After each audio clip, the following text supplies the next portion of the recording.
Hi పిల్లలు, ఈరోజు మనం ఒక మంచి కథ చెప్పుకుందామా. సహాయం మంచిదే. విజయుడు అజయుడు అనే యువరాజులు ఇద్దరు ఆశ్రమంలో గురువుగారి వద్ద విద్యాభ్యాసం పూర్తి చేశారు. వారికి తిరిగి రాజ్యానికి పంపేలోపు ఓ చిన్న పరీక్ష పెట్టాలనుకున్నారు గురువుగారు. ఇద్దరిని పిలిచి, నాయనా, మన ఆశ్రమానికి 70 క్రోశముల దూరంలో కొన్ని అటవిక జాతుల వారు గుహములు ఉన్నాయి. వాటిలో అమూల్యమైన మరకతమణి ఉంది.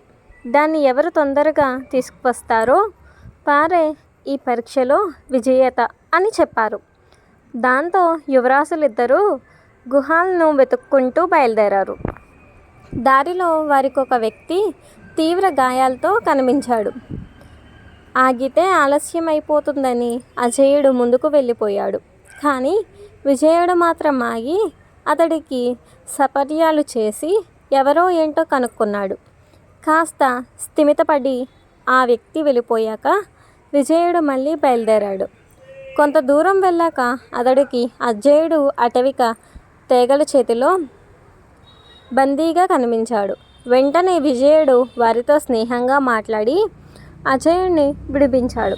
అంతేకాదు, వారు విజయుడిని గుహల వద్దకు తీసుకువెళ్ళి మరకతమణి కూడా ఇప్పించారు. ఇదంతా ఎలా సాధ్యమవుతుందో అజయుడికి అర్థం కాలేదు. అదే విషయం అడిగాడు. అప్పుడు విజయుడు, దారిలో గాయాలతో కనిపించిన వ్యక్తి వీరి చేతిలో దాడికి గురైనవాడు. వాళ్ళెలా ప్రవర్తిస్తున్నారో అతడికి నాకు చెప్పాడు. దాన్ని బట్టి వారిని నా మాట వినేలాగా ఆకట్టుకున్నాను.